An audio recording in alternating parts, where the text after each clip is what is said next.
And I have to admit, when he first told me it might be kidney distress, I had my doubts. I didn't know if he knew what he was talking about, but after he went through the signs and the symptoms of such, I knew he had to be right, and I knew if I could only get past this, I would feel so much better.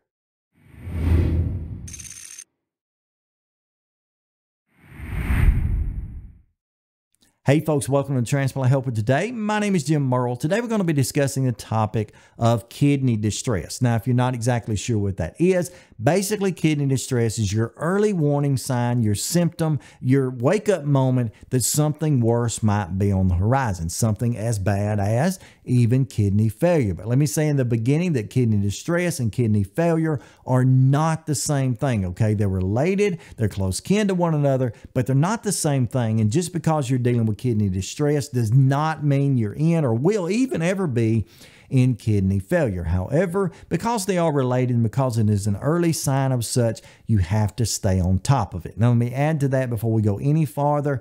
I'm not a medical doctor, okay? You know that, but I'm not a medical doctor. And so please don't take my advice as medical advice. Please simply understand it as someone who has been there. I'm sharing it at least as someone who has been there and is currently doing that. As a matter of fact, right now in the moment, the reason I decided to do this program today is because I'm dealing with an episode of kidney distress, something I've dealt with before and probably will in the future because, like many of you, I'm on those immune suppressants / anti-rejection drugs that are just kind of hard on our kidneys. So we have to stay on top of things in order to know what we need to be doing. Okay, so here are the 5 signs and symptoms that you may be dealing with kidney distress. I say again, distress, not failure, kidney distress. Number 1, dark, foamy, discolored, or smelly urine. That could be a sign that you're dealing with an episode of kidney distress. Now, that particularly accounts itself to say afternoon time, after you've been through most of your day. When you wake up early in the morning, a lot of times you're going to be experiencing that darker, smellier,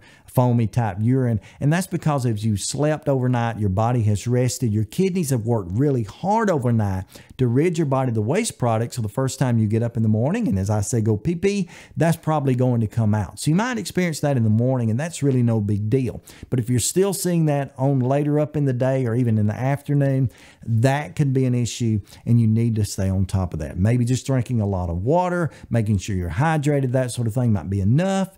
I don't know.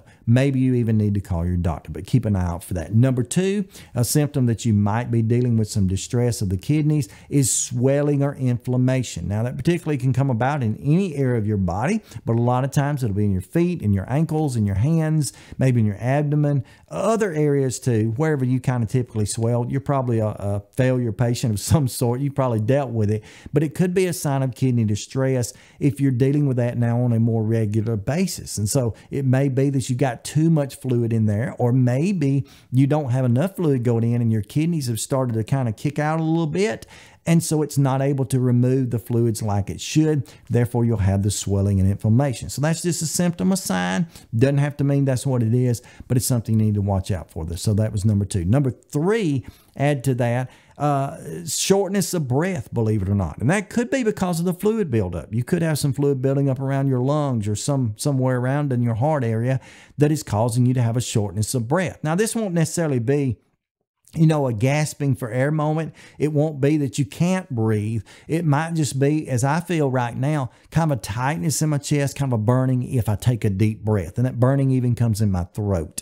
And that's probably just because of the kidney distress I'm dealing with. May not be heart failure, although I panic sometimes. May not be anything else. It just may be some kidney distress. So taking care of my kidneys right now might help me to prevent problems in the future. But watch out for that shortness of breath. Number 4, general fatigue, okay? Now, I'm not talking about you worked a 12-hour shift and you're tired, or like me, you chase 5 children all day and you're tired, or I'm not talking about, that you didn't sleep well and you're tired. I'm talking about you've had a good night's sleep, you've done what you can, you've just relaxed, whatever, light exercise, a little bit of work, whatever, and you're just so tired you can't move. That could be a problem. You kind of have to think back and review and say, what did I really do today? Or what have I done today that could be causing this? And if you find out that it really doesn't make sense how fatigued, generally fatigued you are, may be a problem. It may be a sign of something else, but it could also be just simply a sign that you're dealing with kidney distress. So watch out for that one. Number 4, general fatigue. And number 5, the last one here, this is one that I didn't realize, but after I put 2 and 2 together, I know it's the case, and that is joint and or bone pain. Not necessarily muscle pain. Now, muscle pain can come from dehydration. Maybe you need to drink, but I'm talking joint and bone pain. I feel it. It's like arthritic type pain. It can be in my hands. A lot of times for me, it's down here in my ankles and my feet, just hurting, just aching, almost a feverish feeling. Of course, without the fever, if you're having that, it could be a sign that you're in kidney distress. So you need to drink more water, get with your physician, get with your team, let them know what's going on, and try to find out or get to the bottom of that. You may need to go have some blood work drawn. Check your creatine levels.